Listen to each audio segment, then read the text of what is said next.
Hey, I'm actually doing this review on this microphone using a 5D Mark II Canon camera, an oldie but a goodie.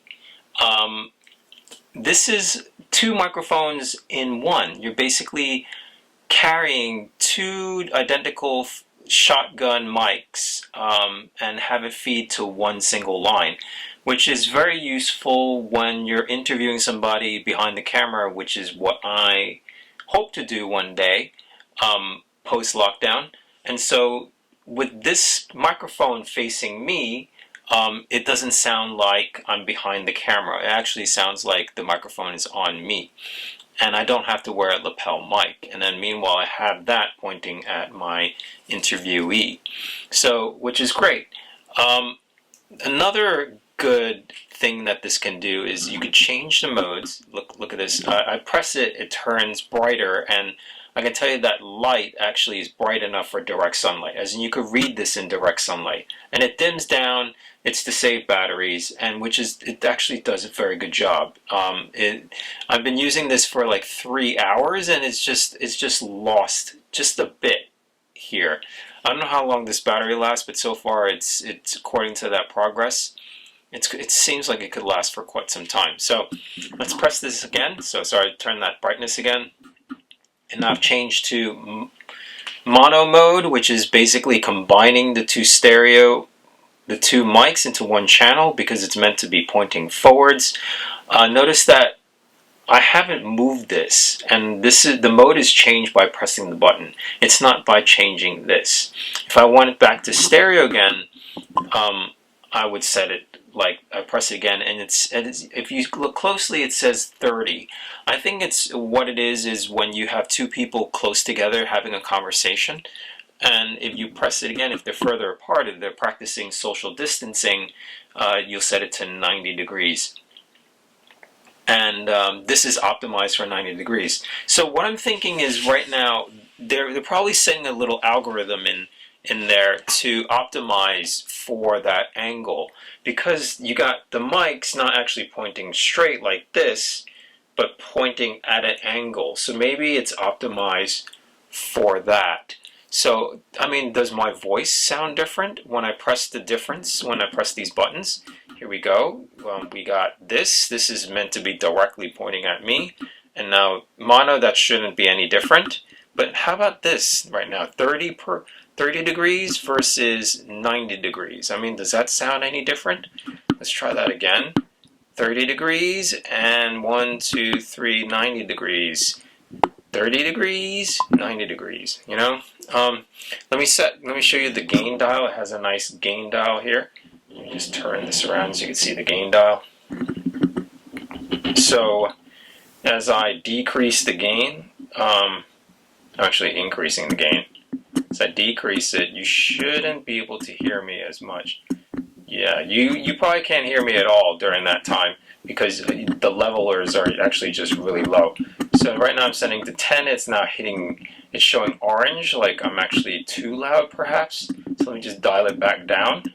So it's very nice, easy gain dial. Nice, smooth. It's stepless. There's no clicking, so it doesn't interfere with the sound of what you're recording. And it has two outputs. So you see this is my own cable. It's a stereo cable, so it can reach my camera, and then you have another one here for monitoring. It comes with two separate cables. Let me just show you. It comes with these cables. Either this one, the gray one, is for your smartphone or your laptop. This is the TRRS, and then these are just the stereo ones. It's just a stereo cable, so you get the stereo mic sound. Here is the nice nifty case. You could hold everything in. It has the logo, and it's very safe and secure. And there's a lot of foam in between the mic and the external walls. And you recharge via USB-C. If you have a power bank, you could have this mic going on forever, pretty much. Right now, like I said, the battery seems to last long. It has these orange shock absorbers, which seem to be quite effective. What I do want to warn against is that these dead cats are actually, you can tell the fur is actually quite thin. It's only for light breeze. It's not for like heavy winds. You'll definitely hear the heavy winds. So I recommend getting like a fuzzier dead cat for this if you're going out, into very breezy, like on the shore of the ocean. Something I want to point out is when you got the dead cats on, you actually find it hard to put the two microphones together because the mics actually go like this together. And if you have two dead cats, the fur is actually trying to split these two apart, but just by a little bit. I mean, it's not perfectly straight, but it shouldn't be too much of a problem. It's not too big of a deal. By the way, there's some clicking when you're opening it, so I guess it's not designed to be, changing when you're recording live like I am. Anyways, there's one more button I want to show you, which is the low pass filter. I've turned it off now, and I've turned it back on.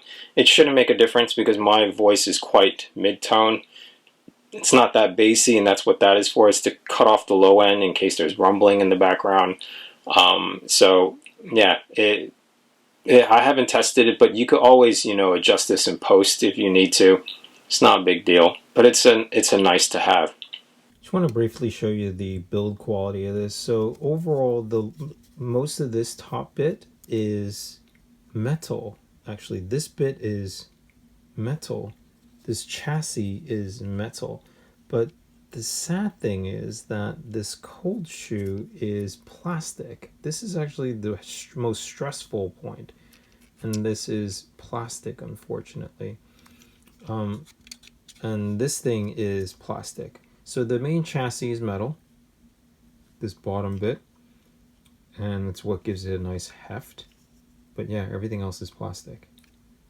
I hope you enjoyed this little review. If you have any questions, just leave in the comments below, and hopefully I could answer it within 24 hours. All right, peace.